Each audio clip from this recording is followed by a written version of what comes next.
So, your teachers, they'll teach you how to label a mitochondria, but they won't actually teach you how to stop hating revision, or how to actually remember something a month later. They'll show you a seating plan, but they'll not show you how to stop your phone from frying your focus. They'll prep you for GCSEs, maybe uni, but they never tell you that uni won't magically fix your bad habits, that discipline doesn't magically appear when you're 18. Here are the things that I wish every student knew, but no teacher will ever say.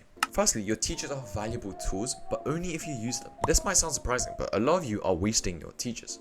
You sit through the lessons that they give you, you take notes, maybe you nod once or twice, but then you leave. You never ask for help, you never follow up, and you never go deeper. Because why could you? Like, teachers are just for teaching classes, right? But top students, I found out, they don't just attend lessons, they weaponize their teachers. I used to think it was really embarrassing and it was kind of like a sign of weakness to go ask your teacher for help, that it meant I was slow or annoying or behind. But guess what?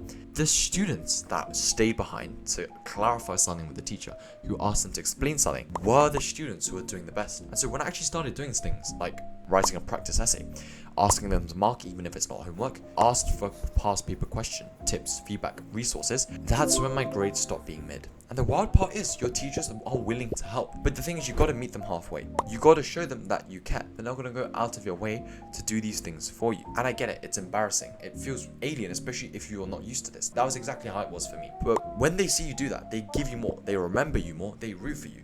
Yes, they're the ones that actually write your references, but that aside, even if you're not asking questions, they know the secret sauce. They've taught so many students throughout the years, resources, tips and tricks, and they can literally mark your stuff for you. Remember, feedback is the core pillar of revision. So if you haven't been getting extra feedback, you've been playing revision and studying in hard mode this whole time. So remember to utilize your teachers. The second thing that students need to do is to know that reading isn't studying. Let's clarify this real quick. Just because you've read something does not mean that you've learned it. That was the biggest mistake that I made early on. I'd sit there reading the textbook like it was a novel, highlighting everything with color-coded notes and everything. But after an hour, I couldn't recall a single thing. The thing is, no teacher pulled me aside and said, hey, your brain isn't actually absorbing this, you're just decorating the pages. And I had to actually figure out myself, brutally, that this was really inefficient. I thought I was being efficient because it was working. Probably spending 10 hours revising for a test just to get 70% probably wasn't the best definition of working. What actually works is active recall, testing yourself, struggling, feedback, remember that. Because real learning feels ugly, bro. You feel so dumb after revising properly. When I'm like highlighting notes and color coding, it feels all lovely jubbly and I feel like I'm having fun. Real studying doesn't feel like fun, bro.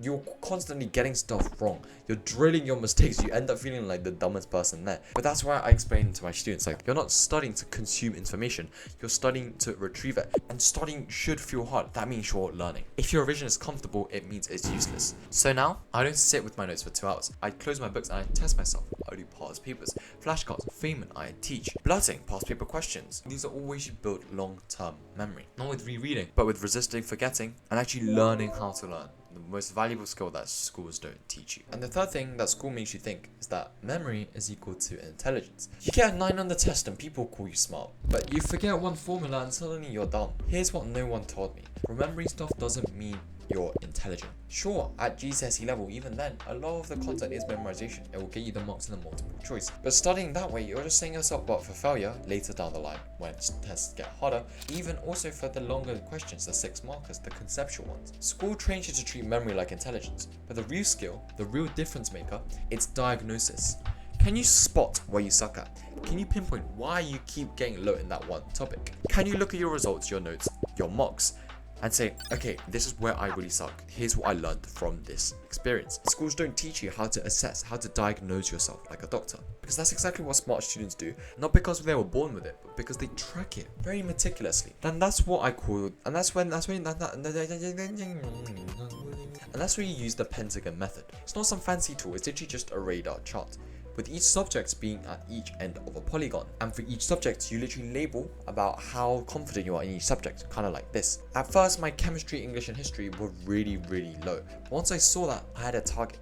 I could ignore ends that were nearly towards the edges, and I could focus on my dips. Most students don't actually know where the weaknesses are, and you can also do this within subjects. Students say, I'm bad at chemistry, but that's not true. Once you have a target, you can actually aim. You're just bad within chemistry. Another pentagon diagram, you're bad at ionic bonding, but you're pretty good at balancing equations, etc. So it lets you target and have a plan about where you should be focusing your revision on. Find the dips, train the dips, and train yourself to find the dips. That's exactly how you level up. And the fourth thing that schools don't teach you is that your phone is frying you, and you don't even even feel it. You think your phone just makes you a little more distracted, right? But that's not even the real damage. Because what Reels and TikToks do is they don't just ruin your focus. It literally fries your nervous system. You scroll through fights, jokes, thirst traps, trauma dumps, rage baits, every emotion in 30 seconds. Your brain starts to crave it. Studying feels boring.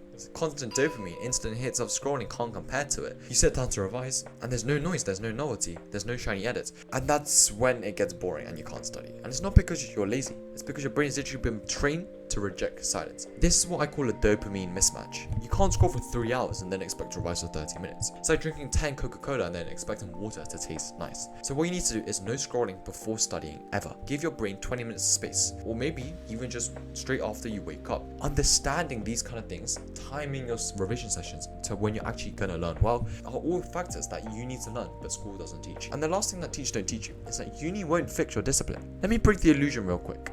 Just because you make it to uni doesn't mean you're suddenly going to get your life together.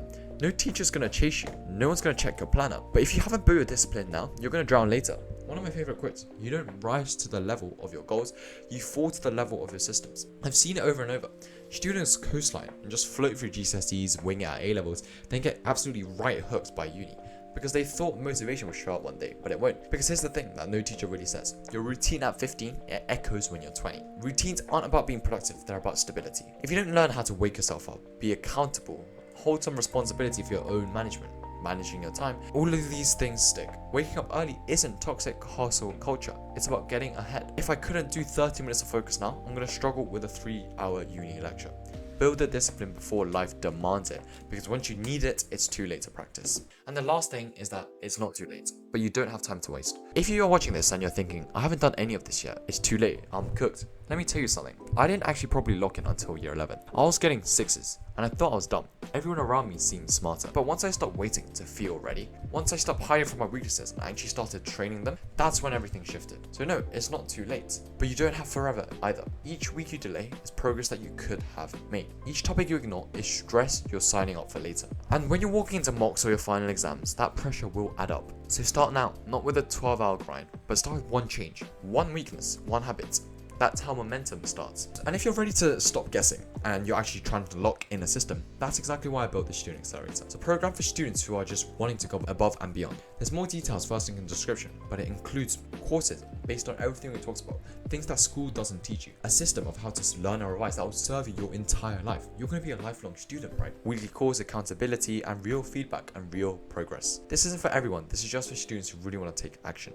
So if that interests you, first thing in the description. But I really hope is that you learn something from this video. And what I really appreciate is if you commented that down below. But as always, thank you for watching this video, and I will see you in the next one. Bye bye.